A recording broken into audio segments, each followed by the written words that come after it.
नमस्कार दोस्तों, स्वागत है आपका हमारे YouTube चैनल पर।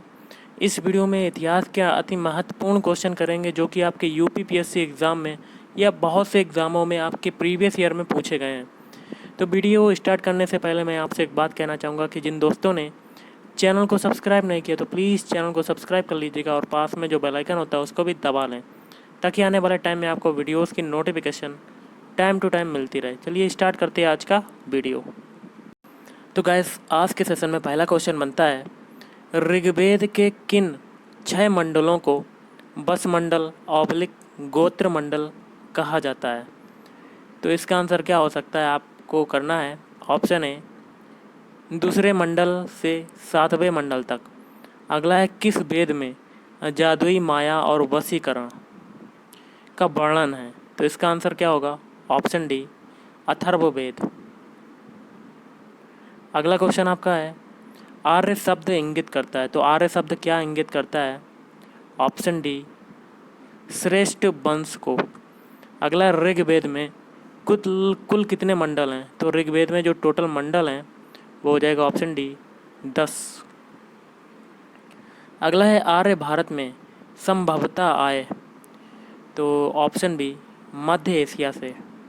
अगला है, कौन सा वेद अंशतः गद्य रूप में भी रचित है? Option B, Yajurveda. अगला है, सभा और समिति प्रजापति की 2 पुत्रियां थीं का उल्लेख किस वेद में मिलता है? ऑप्शन डी, अथर्ववेद में।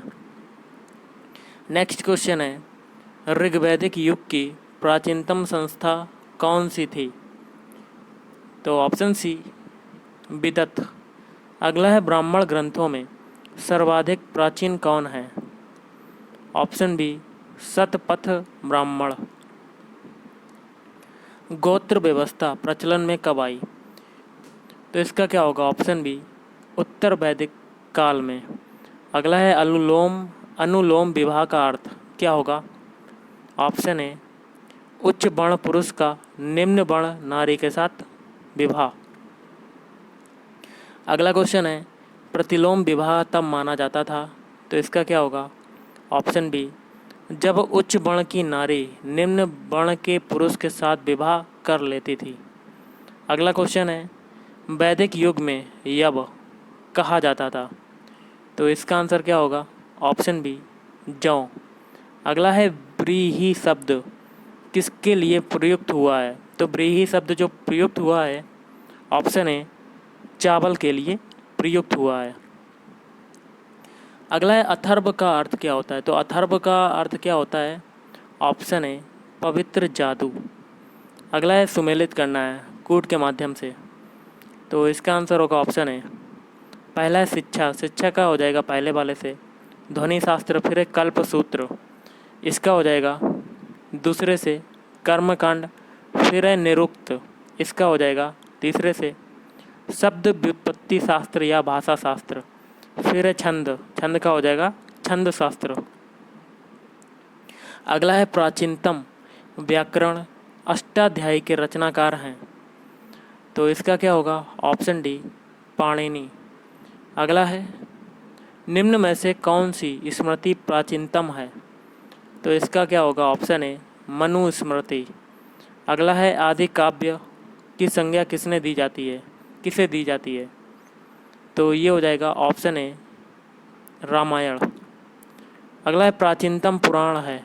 तो प्राचीनतम पुराण कौन सा है? ऑप्शन ए, मत्स्य पुराण। अगला है, ऋग्वेद में सबसे पवित्र नदी किसे माना गया है? तो ऑप्शन बी, सरस्वती नदी को माना गया। अगला है, वैदिक समाज की आधारभूत इकाई थी, क्या थी? ऑप्शन ए, कुल ऑब्लिक कुटुंब। अगला क्वेश्चन आपका है, ऋग्वैदिक काल के उस सबसे प्रधान देवता की पहचान करें जिसकी स्तुति 250 सूक्तों की रचना की गई थी। तो ऑप्शन ए, इंद्र।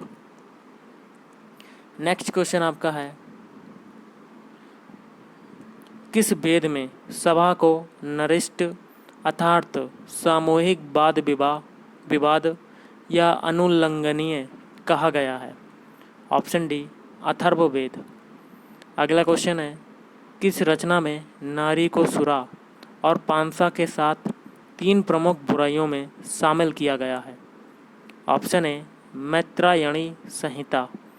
अगला है उत्तर वैदिक काल में किस देवता को सर्वोच्च स्थान प्राप्त था?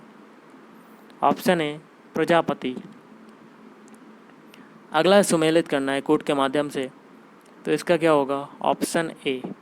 इसमें पहला है राजसूय यज्ञ, इसका हो जाएगा पहले से।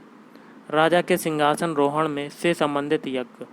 फिर है अश्वमेघ यज्ञ, इसका हो जाएगा दूसरे से। राजनैतिक शक्ति बढ़ाने हेतु किया जाने वाला यज्ञ। फिर है वाजपेयी यज्ञ, इसका हो जाएगा तीसरे से। शौर्य प्रदर्शन व प्रजा के मनोरंजनार्थ किया जाने वाला यज्ञ। फिर है डी अग्निष्टोम यज्ञ, इसका हो जाएगा चौथे से। देवताओं को प्रसन्न करने हेतु अग्नि को पशु बलि दिया जाने वाला एवं सोम रस का पान किया जाने वाला यज्ञ।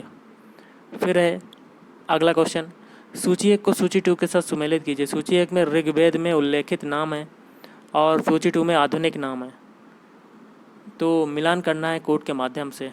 तो इसका क्या होगा? Option A. पहला है परुष्णी, परुष्णी का हो जाएगा रावी नदी। ओके। फिर है सतुद्री, इसका हो जाएगा सतलज। फिर है अस्कनी, इसका हो जाएगा चिनाब। फिर है बिपाशा, इसका हो जाएगा ब्यास नदी। अगला है संस्कारों की कुल संख्या कितनी है? तो इसका हो जाएगा ऑप्शन सी 16।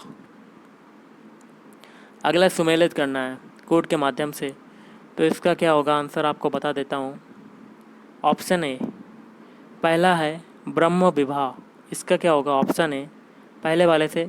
समान वर्ण या जाति का विवाह। फिर है दैव विवाह, इसका हो जाएगा दूसरे से। पुरोहित का पारिश्रमिक में मिले कन्या के साथ विवाह। फिर है आर्ष विवाह, इसका हो जाएगा तीसरे से। कन्या मूल के रूप में एक जोड़ी गाय व बैल चुकाकर किया गया विवाह। फिर है प्रजापत्य विवाह, इसका हो जाएगा चौथे से। बिना दहेज का विवाह। अगला सुमेलित करना है कूट के माध्यम से, तो इसका आंसर हो जाएगा आपका ऑप्शन ए। पहला आता है गंधर्व विवाह, इसका हो जाएगा प्रेम विवाह। फिर है आसुर विवाह, इसका हो जाएगा दूसरे से। कन्या को खरीद कर किया गया विवाह। फिर है राक्षस विवाह, इसका हो जाएगा तीसरे से। पराजित राजा की कन्या या अपहरण की गई कन्या के साथ विवाह। फिर है पैशाच विवाह, इसका हो जाएगा चौथे वाले से। सोई हुई अवस्था में कन्या को गुमराह कर या मानसिक रूप से अस्वस्थ कन्या को गुमराह कर उसके साथ किया गया विवाह। अगला क्वेश्चन है 3 ऋण में शामिल नहीं है। ऑप्शन डी मात्र ऋण। अगला ऋग्वैदिक काल से संबंधित मृदभांड संस्कृति है। ऑप्शन ए गेरुवर्णी मृदभांड या ओसीपी संस्कृति। नेक्स्ट उत्तर वैदिक काल से संबंधित मृदभांड संस्कृति है। ऑप्शन बी चित्रित धूसर मृदभांड पीजीडब्ल्यू संस्कृति। अगला है हरियाणा प्रांत में चित्रित धूसर मृदभांड पीजीडब्ल्यू स्थल किस स्थान पर हाल ही में किए गए उत्खननों से प्रकाश में आया है? तो ऑप्शन बी भगवानपुर। अगला है प्राचीनतम विवाह संस्कार का वर्णन करने वाला विवाह सूक्त किस में पाया जाता है? तो ऑप्शन है ऋग्वेद। अगला है ऋग्वेद में अगन्य वध योग्य नहीं शब्द का प्रयोग किसके लिए किया गया था? तो ऑप्शन बी गाय के लिए। अगला सुमेलित करना है कोड के माध्यम से, तो ऑप्शन ए हो जाएगा। पहला है संग्रहित, इसका हो जाएगा पहले से। कोषाध्यक्ष, फिर है भागदूत, इसका हो जाएगा दूसरे से। कर संग्रह करता, फिर है छता या छत्री, इसका हो जाएगा चौथे वाले से। प्रतिहारी राजप्रसाद का सक्षक, फिर है अच्छबाप का हो जाएगा पांसे के खेल में राजा का सहायक। अगला है ऋत, प्राकृतिक संतुलन स्थापित करने के कारण किस वैदिक देवता को ऋतस्य गोप कहा गया है? तो ऑप्शन बी वरुण। अगला निम्नलिखित में से कौन मूलतः जल या समुद्र का देवता था? तो इसका क्या हो जाएगा? Option C Varun. अगला क्वेश्चन आपका बनता है तीन क्रमों या पगों में तीन लोक को माप लेने के कारण किसे उपक्रम कहा गया है? तो इसका आंसर हो जाएगा ऑप्शन डी, विष्णु। अगला सुमेलित करना है कूट के माध्यम से। तो इसका आंसर क्या होगा? Option A. पहला है पूसन।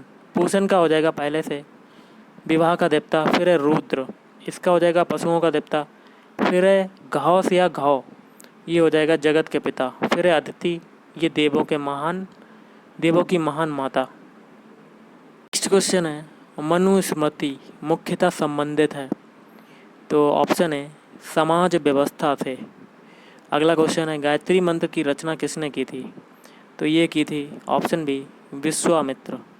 अगला है अवेस्ता या और ऋग्वेद में समानता है, अवेस्ता किस क्षेत्र से संबंधित है? तो ये हो जाएगा ऑप्शन बी, ईरान से। अगला क्वेश्चन है निम्नलिखित में से कौन सी एक ऋग्वैदिक आर्यों की लाक्षणिक विशेषता नहीं है? ऑप्शन बी, वे लोहे के उपयोग से परिचित थे।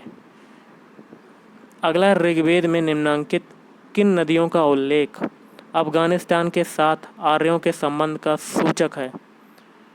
तो गाइस इसका आंसर हो जाएगा ऑप्शन सी, कुबा या क्रमु। अगला है धर्म तथा ऋत भारत की प्राचीन वैदिक संस्कृति के एक केंद्रीय विचार को चित्रित करते हैं। इस संदर्भ में निम्नलिखित कथनों पर विचार कीजिए और कूट द्वारा बताना है कौन सा कथन सही है।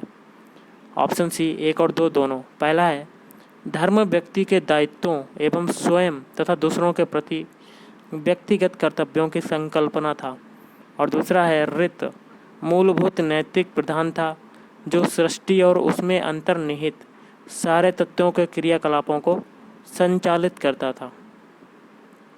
अगला है आर्यों के आर्कटिक होम सिद्धांत का पक्ष किसने लिया था? तो ऑप्शन सी, बीजी तिलक।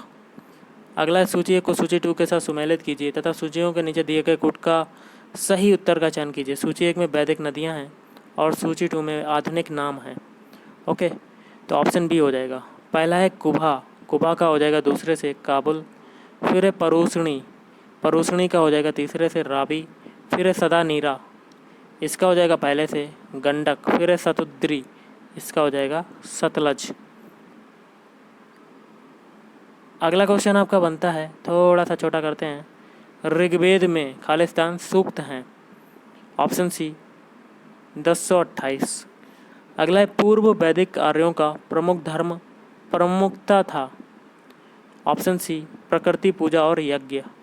अगला निम्नलिखित में से किसे भारतीय परमाणुवाद का जनक कहा जाता है? तो इसका आंसर क्या होगा? ऑप्शन सी महर्षि कणाद। अगला है सतपथ ब्राह्मण से संबंधित राजा विधेद माधव से संबंधित ऋषि थे। तो ऑप्शन डी ऋषि गौतम रहुगढ़। तो गाइस आज के इस वीडियो में इतना ही। अगर आपको वीडियो पसंद है वीडियो को लाइक करें, शेयर करें और चैनल को भी सब्सक्राइब करें। Thank you.